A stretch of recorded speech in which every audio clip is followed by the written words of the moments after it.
This baby ain't mine." The words echoed through the marble halls of Robert McConaughey's mansion, slicing the air sharper than the crystal chandelier overhead.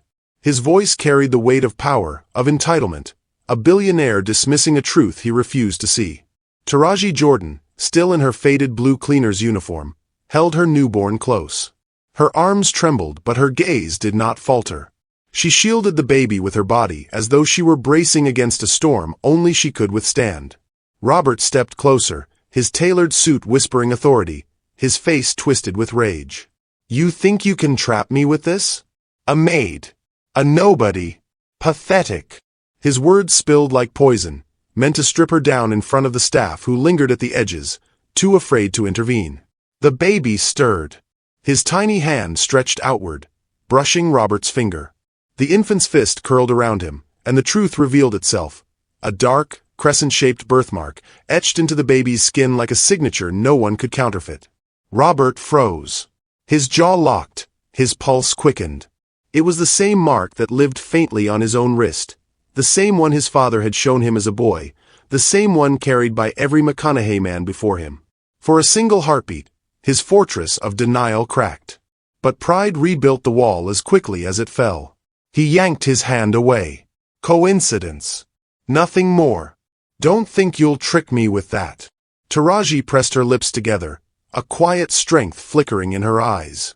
She rocked her son gently, whispering against his soft hair as Robert turned away, desperate to bury what he'd seen. The seed of truth had been planted, and it would grow, no matter how deep he tried to bury it. And so begins the story of a billionaire's denial, a mother's resilience, and a birthmark that refused to be silenced. If you want more stories like this, truths twisted, power challenged, resilience revealed, make sure you subscribe. Now, let's go back to where it all began. Rent notices stacked like bricks on Taraji's kitchen table, each envelope heavier than paper should be. She had learned to turn them face down, as if that could mute the reminder that her small Bronx apartment was always 1 month away from slipping through her fingers. She lived here with her younger siblings, Joy, still in high school, and Malik, too restless for his own good. Their mother was gone, leaving Taraji as the one to keep the lights on, the fridge stocked, the family intact. Cleaning the McConaughey estate wasn't glamorous, but it was steady. And steady, she'd come to understand, was a kind of grace. The mansion felt like another planet compared to her world. Endless corridors with chandeliers that sparkled like constellations, rugs that muffled even the loudest step, rooms that smelled only faintly of polish and money. Every day she crossed that threshold, pushing her cart, humming under her breath to fill the silence. That night, the gala night, would be burned into her memory forever. Robert's company gala drew a parade of wealth and arrogance. The kind of event where champagne never ran out and laughter never sounded honest. Taraji had worked dozens of them, topping glasses, collecting dishes, trying to disappear into the edges of the room. But this time, she noticed how his eyes lingered. Robert McConaughey in his tailored navy suit, bourbon in hand, carrying himself with the ease of a man born to own everything he touched. Near midnight, as the storm outside turned the valet line chaotic, Taraji slipped to the terrace to breathe. Rain tapped against stone. She counted her tips, small bills damp with fingerprints. That's when he appeared, Robert, his voice softer now, his gaze heavier. He spoke words she'd never expect from a man like him. "You are actually beautiful. You're different." She tried to laugh it off, to step aside, but he steered the moment. One thing blurred into another. The study, the desk, the scent of bourbon thick in the air. The flattery curdled into pressure, the space between them shrinking until her protests no longer mattered. It wasn't romance. It wasn't love. It was Robert taking what he felt entitled to in a room where no one would stop him. He took advantage of her. Taraji walked home in silence that night, her blue uniform clinging to her skin, her chest tight with shame and disbelief. She showered until her skin stung, but the feeling stayed, heavy as stone. For weeks she buried the memory under long hours and small routines. Until the test. 2 pink lines. Unmistakable. She sat on the edge of the tub, her hands shaking, tears burning behind her eyes. Joy's laughter echoed faintly from the living room. Malik's headphones buzzed with some rap track. Taraji pressed a hand to her stomach and whispered, I can do this. She wasn't sure if she believed it, but she said it anyway. She told Robert, because she thought, even after everything, that truth might move him. Instead, he laughed. You think I'd sleep with the help? You're delusional. His words cut sharper than the crystal glasses she polished at his parties. Then he reached for his checkbook, his solution to problems lined in neat dollar signs. He slid a figure across the desk so large her pulse skipped. Enough to pay rent for years. Enough to buy silence. Her hands trembled as she tore the check in half, then in quarters, the pieces fluttering like confetti between them. I'm keeping my baby, she said. His eyes hardened. No one will believe you, he spat. She turned and walked out before her resolve could falter. At home, she broke the news to her siblings. Joy cried, not from anger, but fear of what lay ahead. Malik stood in stunned silence, then hugged her with a fierce protectiveness that belied his age. They didn't have much, but they had each other. That would have to be enough. Nights became rituals. Taraji started writing letters in a small spiral notebook, words she couldn't say aloud pouring onto the page. She began with, Dear little one, you are not a mistake. She wrote about the world waiting outside their window, about the sound of Joy's laughter and the stubborn way Malik defended her.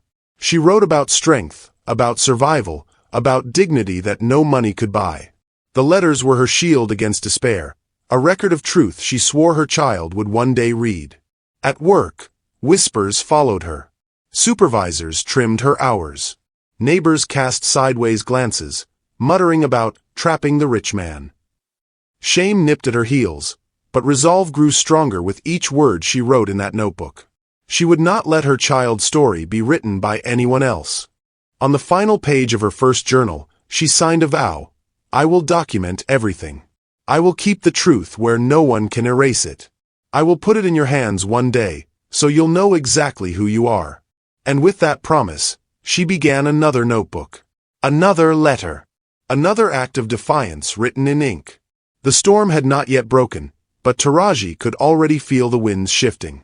Taraji closed the notebook and left her palm on the cover, as if holding it shut would hold the world steady. She slid the notebook under the couch cushion and breathed once, deep. The storm hadn't hit yet, but the air had shifted. 9 months later, under the flickering lights of a Bronx hospital room, Taraji held her son for the first time. She named him Caleb, a name she whispered like a promise. From that moment, every word she wrote carried a new weight. Morning routines kept the fear small. Malik's lunch. Joy's reminder to take her umbrella. Keys, tote, thermos, door, bus door, estate service door. The day opened and closed in a sequence of hinges that sounded like survival. Gretchen from HR was waiting by the staff lockers, a folder hugged to her chest. Got a minute? She asked, already walking toward a small room with a frosted glass door. The AC ran too cold. A print of a sailboat tried to make the space feel calm. We've heard chatter, Gretchen said, eyes on the paper instead of Taraji's face. We want you to feel supported. Mr. McConaughey values discretion. We all do.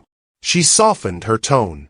If you'd prefer to move on quietly, we can offer a very generous exit package. No fuss. You could focus on your family. There it was. A door dressed as kindness. I'm not leaving, Taraji said. Gretchen held her smile a beat too long. Just think it over. It's a limited window.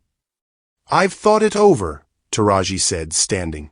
She opened the door herself and stepped back into the corridor, where the air at least felt honest.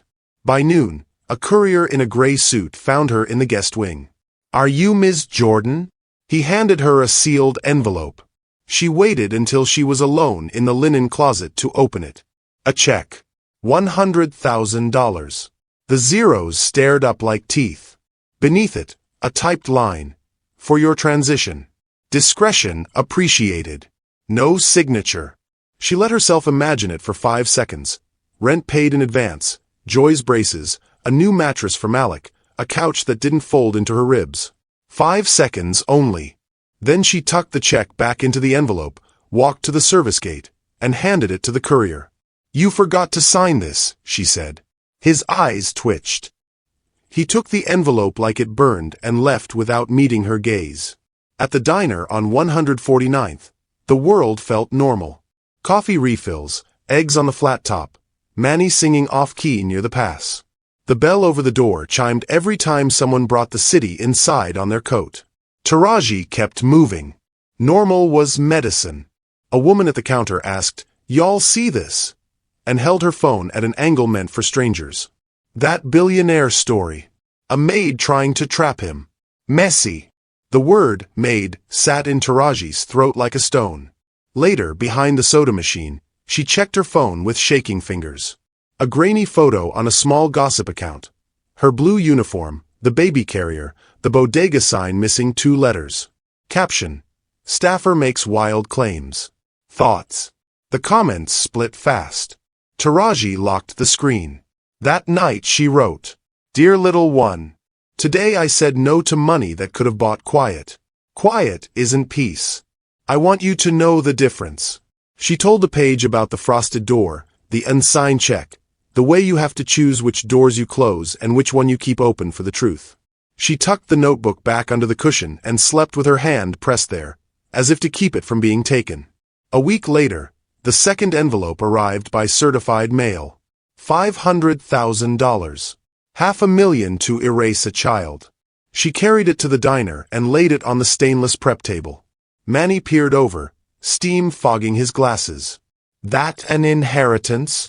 "Debt collector's dream," she said. "You gonna cash it?"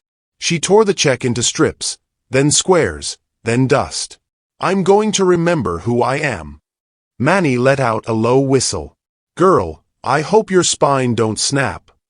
"It won't," she said, sweeping the shreds into the trash. Across town, 30 floors up, Robert sat at the head of a glass conference table with his COO, 2 board members, Shauna Ling from PR, and Victoria Kane, his lawyer. The screen showed a handful of headlines and a heat map of mentions. The city beyond the glass looked manageable from here. Neat blocks, measured cranes, traffic like a controlled pulse. "This stays small if we keep it small," Robert said. Victoria didn't look at the skyline. "Then we control it. Step 1. Lay groundwork to discredit. She's unstable, she's desperate, she's inconsistent. If she goes public, the frame is already built." "Unstable how?" Robert asked, jaw tight. "She writes letters to an infant," Shauna said, eyes still on her tablet. "Every night. We can present that as fixation. It won't play well." Robert rubbed the faint crescent on his wrist without thinking. "And staff. Remind them of NDAs, enforce consequences," the COO said. "People like their health plans." Victoria folded her hands. "We also extend a benevolent exit again. If she refuses, we begin soft leaks. Nothing traceable. Nudge opinion. Set expectations for a test on our terms." Robert nodded once, as though confirming a construction schedule. Doors opened in his head, hallways he'd walked before. Proceed. Back in the Bronx, the rumor found sharper edges. A clearer photo caught Taraji leaving a clinic with prenatal vitamins in a paper bag. The caption didn't name her, but it didn't have to. The comments bit deeper. "Get a job" sat under a photo of her work uniform. "Gold digger, #whore," under a picture of a $12 MetroCard. Taraji blocked the worst accounts and made dinner. Malik leaned on the kitchen doorway, watching her stir beans. "You good?" "I'm good," she said. He didn't move. "You don't have to be," he said finally, then pushed off the frame and hugged her side. She kept stirring so she wouldn't cry into the pot. At the estate, little things changed. A different cleaner took the guest wing Taraji used to own like a craft. The supervisor used phrases that sounded cut from a training deck: temporary reassignment, schedule optimization. Taraji said, "Sure," and took the basement storage rooms. Down there, between crates of glassware and stacks of linens, the air felt honest. She wrapped forks in napkins on a rolling table and thought of doors. She thought of how people try to close you into a version that fits their paperwork. Gretchen found her on the ladder one afternoon, refolding duvet covers to kill time. "We've had feedback," Gretchen said, voice dipped in honey. "From upstairs. They want harmony. You can help us get there. I want that too, Taraji said, rolling a napkin. You could make this easier, Gretchen whispered. Think about your siblings. I am, Taraji said, meeting her eyes. Every day. Gretchen's mouth pinched. Choices have consequences.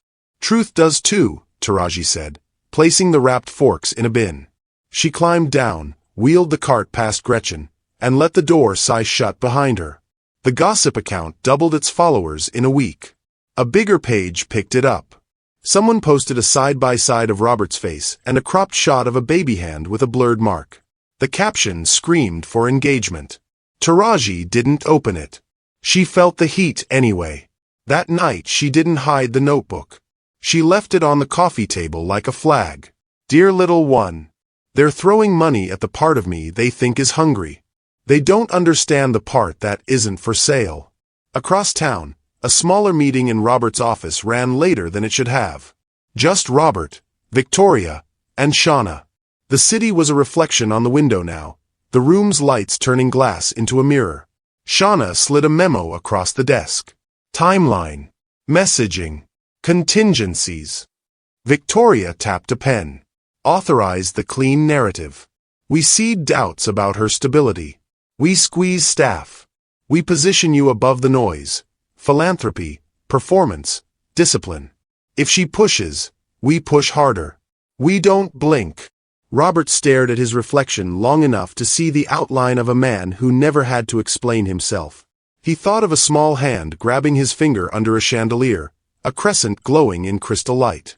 He exhaled through his nose, short and hard. Do it, he said. Shauna held the memo a heartbeat longer than necessary, like it had weight, then nodded. Victoria had already moved on to next steps. In the Bronx, Taraji clicked off the lamp. Doors all over the city settled into their frames with soft, final sounds. She kept one open in her mind, the only one that mattered, and wrote down the date. The first thing Taraji noticed when she got to her apartment was the door. Not wide open, not shut. Just ajar. Tilted like a question. Taraji's pulse spiked as she pushed it inward with her hip, groceries balanced in one arm, Caleb tucked against her chest. Inside, silence. But the silence wasn't right. Drawers yanked half open, clothes pulled into heaps, her one framed photo face down on the floor. The crib was shifted a foot from the wall, scuff marks on the linoleum like someone had kicked it aside. She set the groceries down hard enough for a carton to split. Her hands trembled, then steadied as she scanned the room. Nothing worth real money was gone. The old TV still crouched in its corner, Malik's PlayStation still on the shelf. But under the couch cushion, the space was empty. The notebook. The letters. All of them. Her throat closed. Each page she'd written, her nightly ritual, the words meant to protect Caleb when she couldn't, gone. She yanked cushions, dumped drawers, tore through laundry baskets. Nothing. Panic gave way to cold anger. Someone had been here, and they hadn't come for jewelry. They'd come for her truth. She filed a report at the precinct, Caleb in the stroller beside her. The officer barely looked up from his screen. Any electronics missing? No. Cash? No. He sighed. Without valuables taken, it's hard to prioritize. He typed something, handed her a slip. We'll be in touch. They weren't. Days later, she saw the theft surface on television. A panel of pundits smirked over manila folders. A host read aloud in mock-dramatic tones. Dear little one. The laughter was sharp. Who writes nightly letters to a baby who can't even read? One asked. Obsession, another declared. Unhealthy fixation. This isn't maternal strength, it's instability, a third concluded, shaking his head. Taraji stood frozen in her living room, Caleb's tiny hand curled around her finger. They had taken her words, her love, and reframed them as pathology. Paper turned into a weapon. At the preliminary hearing, Robert's attorneys leaned into the smear.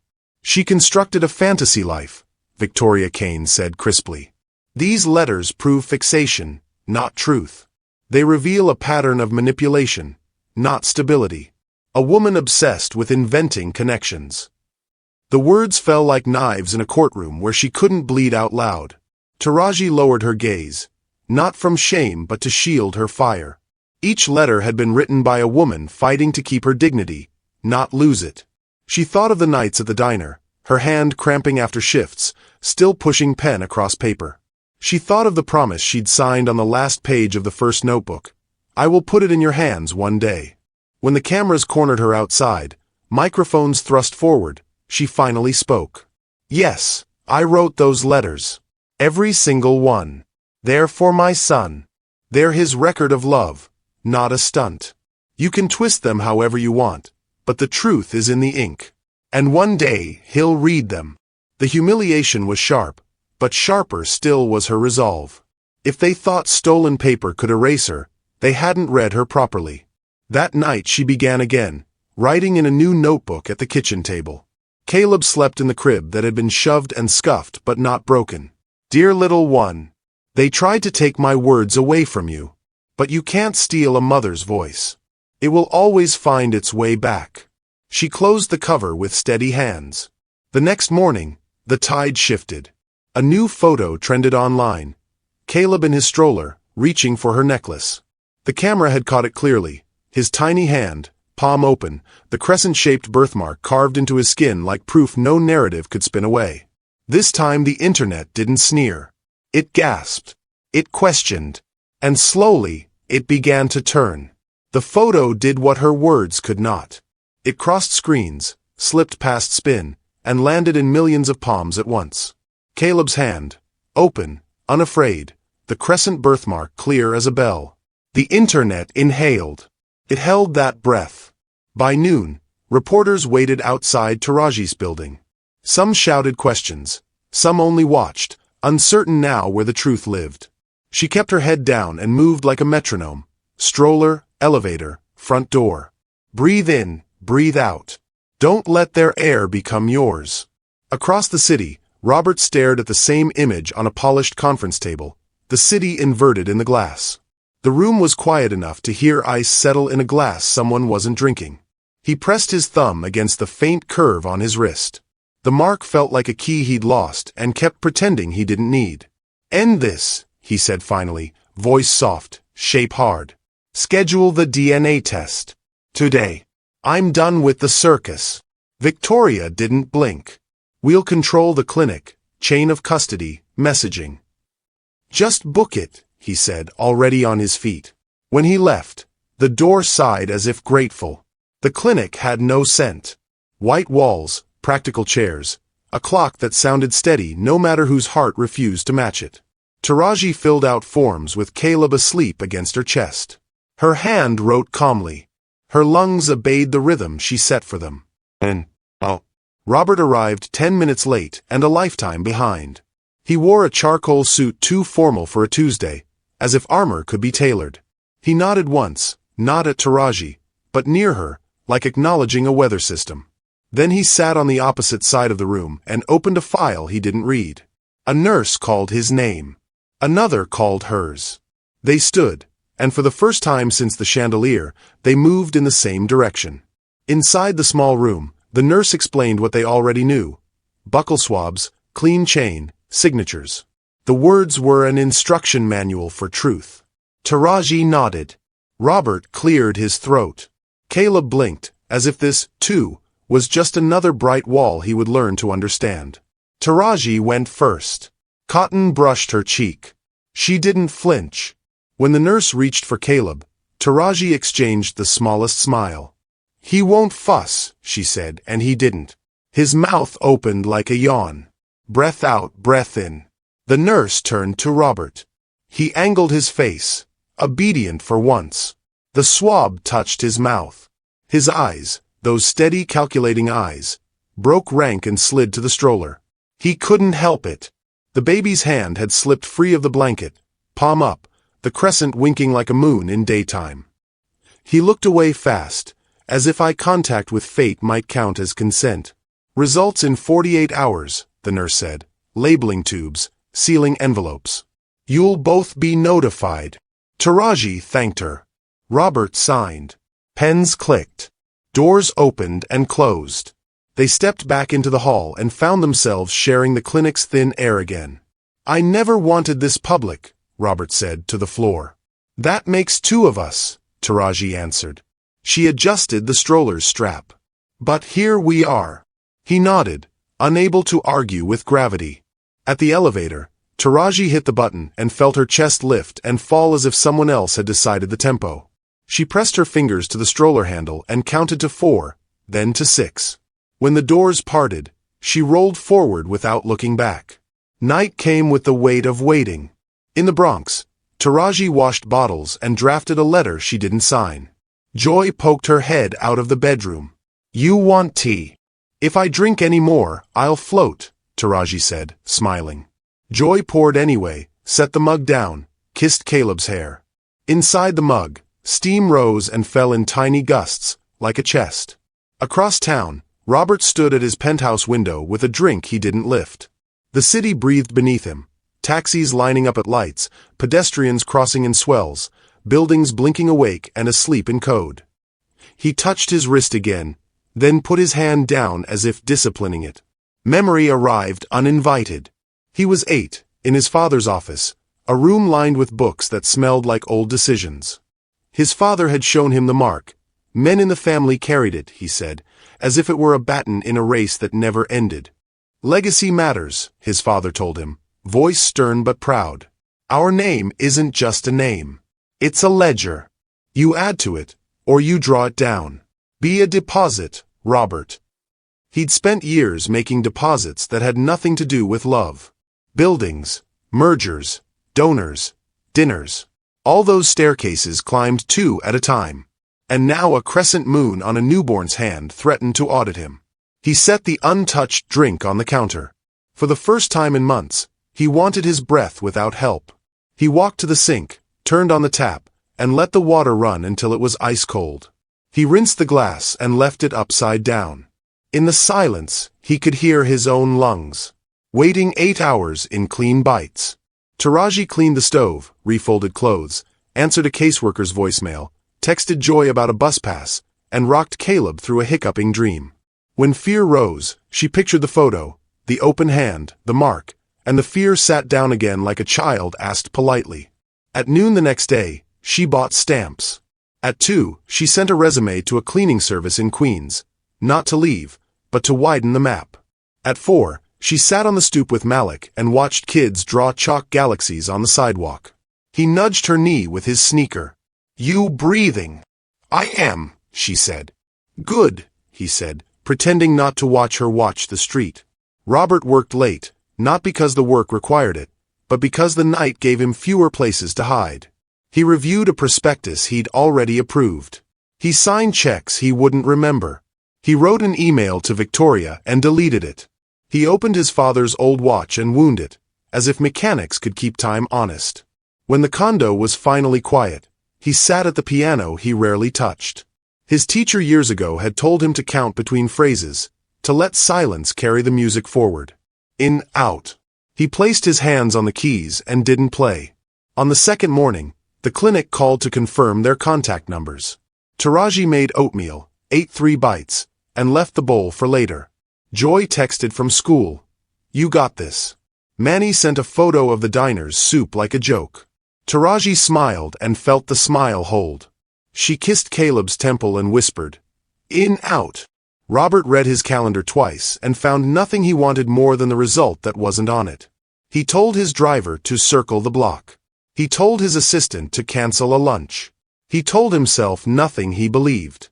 In the afternoon, Taraji walked to the park. The sky over the basketball court was a clean blue you could almost fold. She sat on a bench and closed her eyes for 4 counts, opened them for 6. Caleb slept with his mouth in a small O. A woman 2 benches away glanced at the stroller, then at Taraji, then looked away quickly, like a person learning a new truth and not yet sure how to carry it. At dusk, Robert stood alone in the penthouse kitchen and poured another drink, then watched the liquid catch the last light and set it down again. He took a breath so deep it felt like theft and let it out slowly. For once, he didn't fill the silence. The phone broke it. Taraji's rang first, an unfamiliar number lighting the screen like a flare. Across the city, Robert's vibrated on the marble counter. 2 hands, 2 lives, 1 inhale. Hello, Taraji said, steady as she could make it. Mr. McConaughey, a second voice asked into the quiet of a high floor.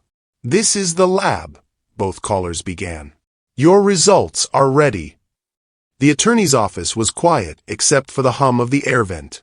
Taraji sat with Caleb in his carrier, his hand curled into a loose fist as if holding the world together. The lawyer slid the paper across the desk with the gravity of a verdict. Paternity probability, 99.99%. For a second, no one breathed. The words weren't just numbers, they were a detonation. Robert, sitting across from her, didn't move. His jaw flexed once, his eyes flicking to the baby and then to the mark on his own wrist. Taraji exhaled slowly, the air leaving her chest like a door swinging open. She didn't look at him, not yet. She looked at her son. Caleb shifted in his sleep, as if unbothered by the earthquake that had just split the room in 2. By the time Robert reached his boardroom that evening, the ripple had become a wave. His company's name was trending online, not for a deal or a merger but for scandal. Brand partners called, their tones clipped. One sponsor paused their contract, pending review. A director whispered, "The market doesn't like instability." Robert stood at the head of the glass table and tried to wear authority like armor. But the weight of the paper in his briefcase told him the truth. No spin could erase 99.99%. This is a PR nightmare, one board member said. We need distance. Not distance, Robert said.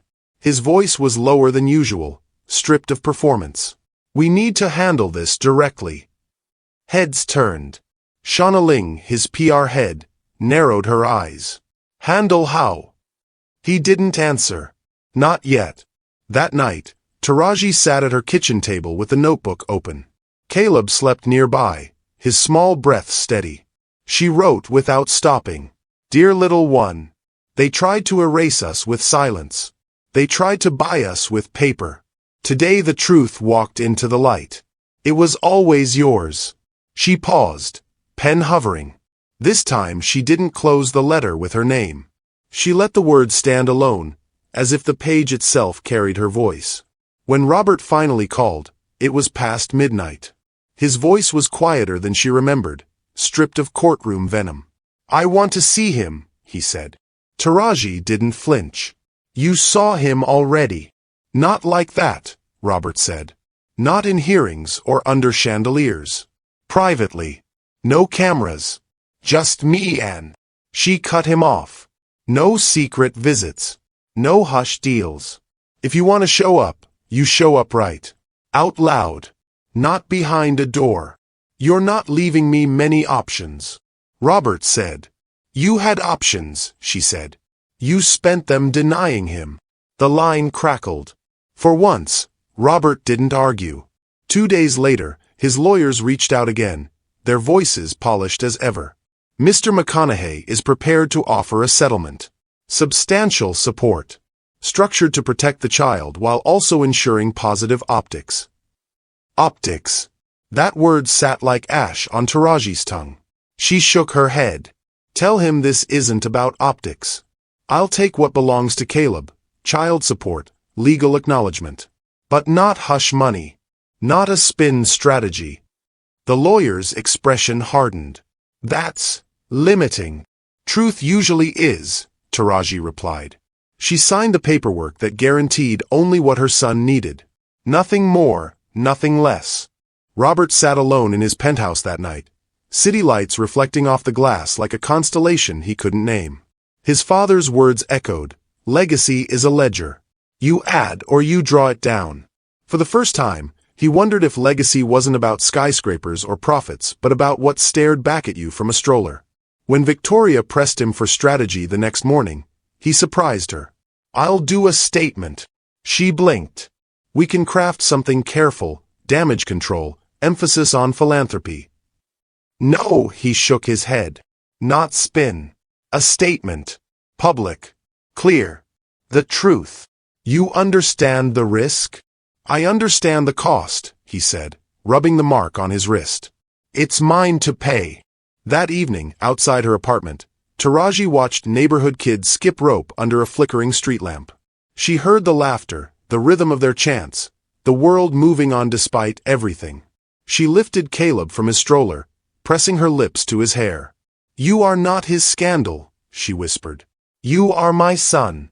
And soon, everyone will know it."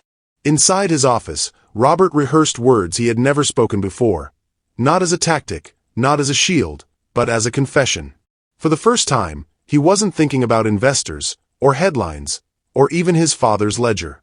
He was thinking about a child's hand closing around his finger, a crescent birthmark etched deeper than denial.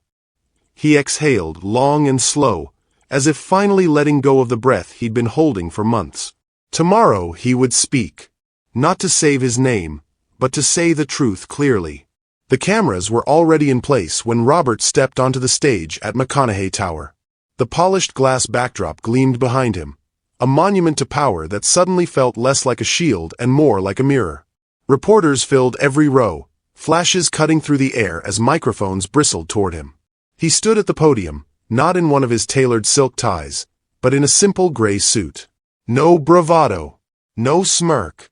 Just a man about to say something he could never take back. "My name is Robert McConaughey," he began, his voice steady but stripped raw. "I am the father of Caleb." The room went still. Pens froze. Flashes paused. In Taraji's living room, the feed caught her mid-breath.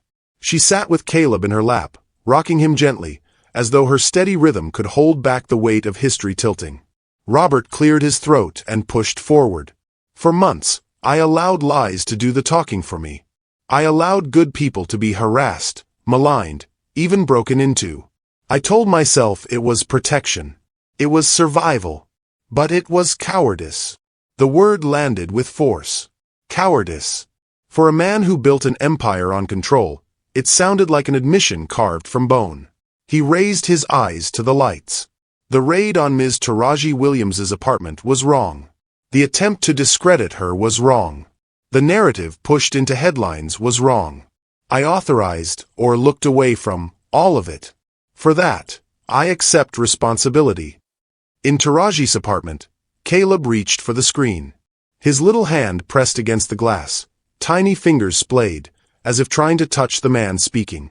Taraji's eyes softened, but her jaw stayed firm. Robert went on. "Here's what happens next. A trust fund for my son, Caleb, secured and irrevocable. Full restitution for the break-in and every legal bill she has borne fighting my machinery. Immediate HR reform across my companies, so no one fears telling the truth about a powerful man.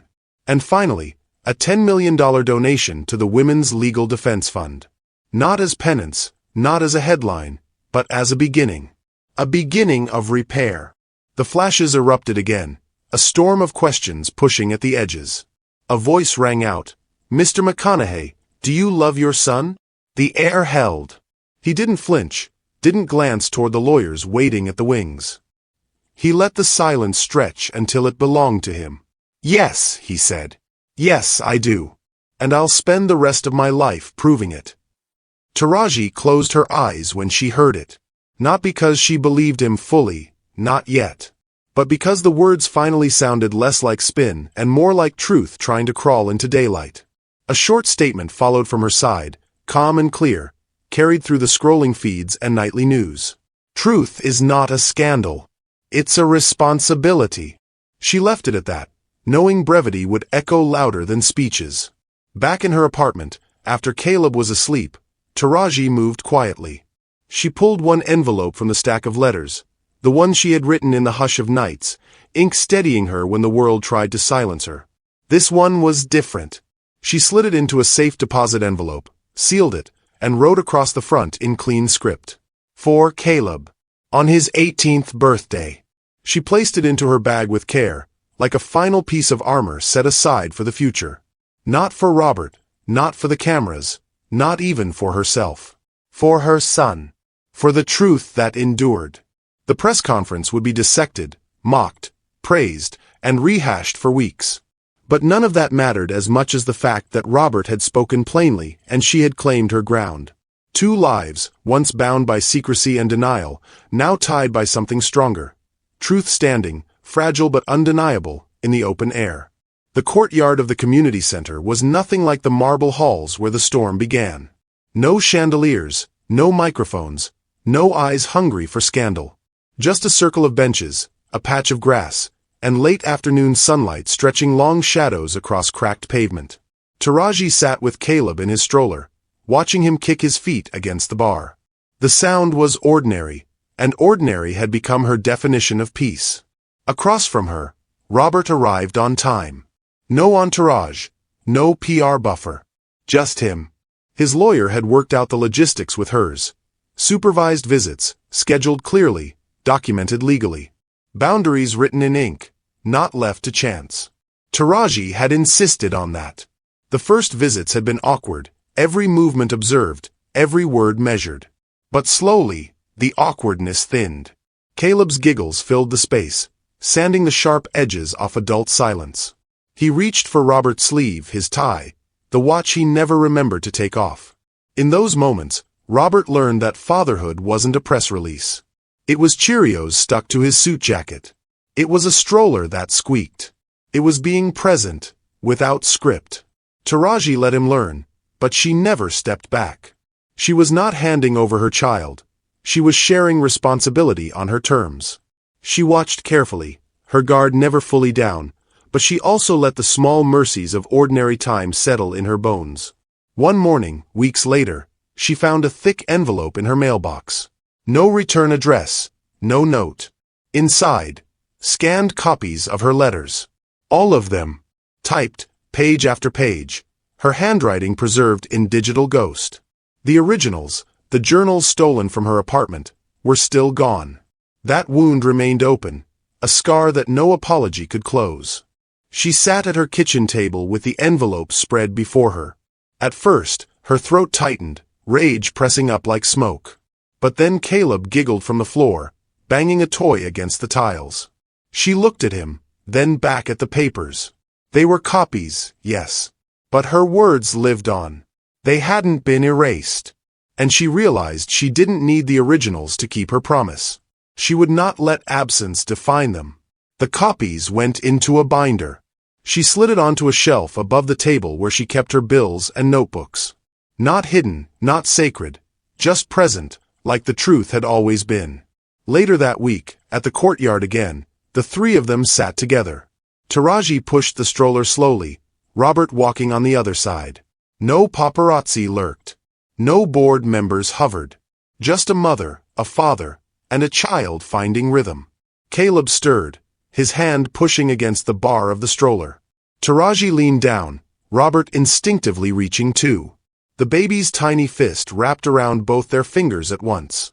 Sunlight spilled across his skin, and the crescent birthmark glowed like a quiet declaration. Not a scandal.